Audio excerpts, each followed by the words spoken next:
Olá amigos, vamos falar hoje sobre o hábito de orar. O hábito de orar foi a primeira dificuldade que eu encontrei na minha vida. Quando eu entrei, eu e minha esposa, adentramos a casa espírita a primeira vez para assistirmos a primeira palestra da nossa vida.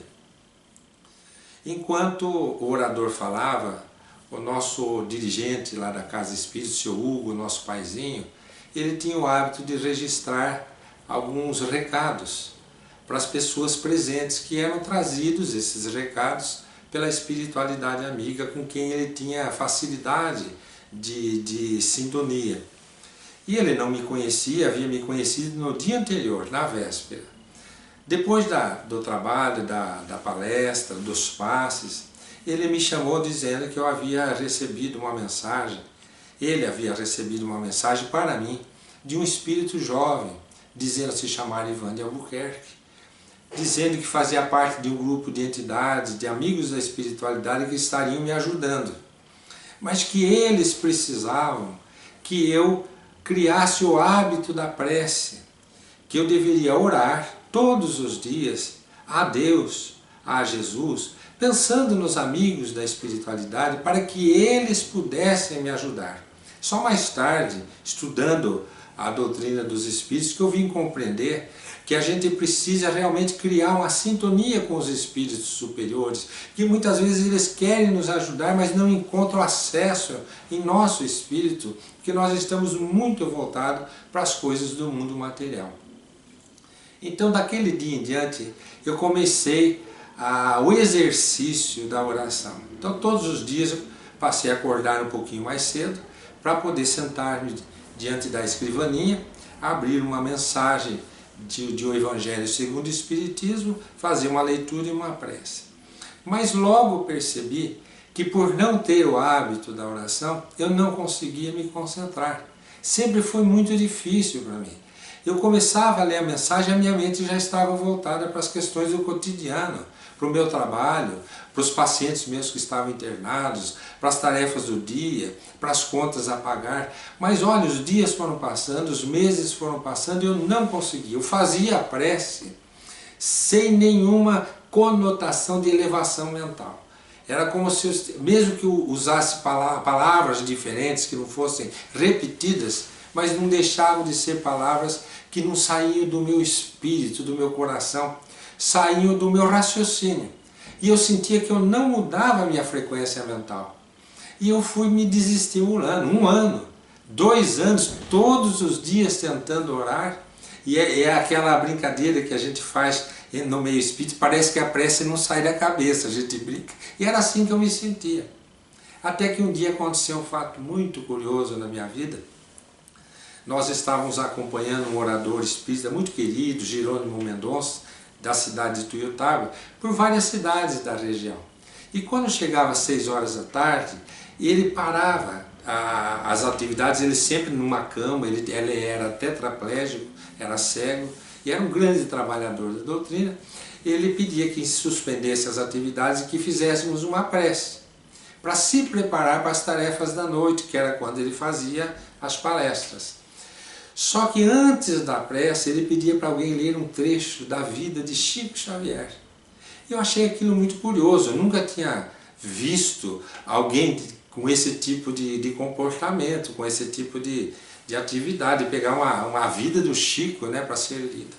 Mas ele pediu, ele cego, né, ele pediu a Luísa, que era uma senhora que eu acompanhava, que cuidava dele, Luísa, abre uma página da vida de Chico. E ela foi, pegou um livro que eles tinham trazido em viagem, um livro da União Espírita Mineira chamado Mandato de Amor. Ela abriu o livro assim, quase ao acaso, e começou a ler uma história da vida de Chico. E começou a ler, a história me lembro até hoje, era a história do charretão. O charretão é uma charrete puxada por 2 cavalos, contada por Arnaldo Rocha, marido de Meimei, que desencarnou com 2 anos de casados. E ele conta, ele ficou muito amigo do Chico, conta que o Chico ia trabalhar na Fazenda Modelo, lá na região de Pedro Leopoldo, na Secretaria da Agricultura, ele ia nesse charretão. E na volta esse charretão entrava pelos bairros da cidade de Pedro Leopoldo, que é onde tinha a zona de meretrício, como era conhecido, era o biriba, eles chamavam naquela região. E o Chico vinha já há alguns dias com inchaço no tornozelo, com muita dor. Então a Luísa está lendo essa história. E com muita dor. Já tinha consultado o seu médico, amigo, vizinho, inclusive. Os próprios magnetizadores davam-lhe passes, não desinchava e não sarava aquele tornozelo. E quando ele estava voltando de um trabalho, conta Arnaldo Rocha, que uma das mulheres daquelas casas, que era de dia, não estava em atividades, ela chama o Chico: Chico, desce aqui que nós temos algo para você. E o Chico pede que pare o charretão e desce. Todo mundo começa a ridicularizar o Chico, a dar risada, brincando. Olha o Chico, onde é que ele está indo? Só que eles não sabiam que o Chico dava atendimento àquelas mulheres, mesmo depois das tarefas de madrugada delas. Muitas vezes eles iam lá no grupo espírita, no Luiz Gonzaga, onde ele dava assistência para elas. Elas amavam o Chico. E elas sabiam que o Chico estava sofrendo com aquele tornozelo. Quando o Chico desce, manquitolando, contra Arnaldo Rocha, ele vai, é levado por elas, se juntam mais uma, duas e levam até dentro da casa de uma delas, colocam o Chico numa cadeira, pedem licença com muita humildade, tiram seus sapatos, suas meias, colocam uma bacia com água, pegam um raminho de uma plantinha qualquer e começam a cantarolar, batendo na água e batendo no tornozelo do Chico. No outro dia o Chico não tinha mais nada, estava tudo desinchado. E ele conta essa história muito emocionado, dizendo assim: ó, ninguém viu, mas à medida que elas cantarolavam, oravam e faziam aquele ritualzinho delas, a água foi ficando escura. E aquela doença que estava no meu tornozelo foi saindo para a água. E por isso eu estou curado. Elas me curaram, quer dizer, elas foram médium de cura. Ali para o Chico eu já comentei essa história quando eu falei de curas, eu acredito que aqui numa das gravações. Mas agora eu estou falando da prece. Por quê? Porque quando a Luísa leu aquela história, quando ela terminou de ler, todos nós estávamos com os pensamentos elevados, ouvindo aquela história tão gratificante. E aí o Jerônimo fala assim: alguém pode fazer a prece? E eu senti que eu poderia fazer a prece naquela hora, diferente daquelas que eu tentava todos os dias há mais de um ano. Então eu comecei a fazer uma prece tão diferente, porque ela saía com a mesma espontaneidade do meu cérebro, mas vinha do meu coração. E eu falei com Jesus, e eu falei com os espíritos amigos, eu pensei em Deus com tanta gratidão e terminei a prece. E aí eu tive a ideia, cheguei em casa, voltei daquele encontro, daquelas viagens com o Jerônimo, comprei um livro sobre a vida de Chico e todas as manhãs, antes de começar a minha oração, eu fazia uma leitura da vida de Chico.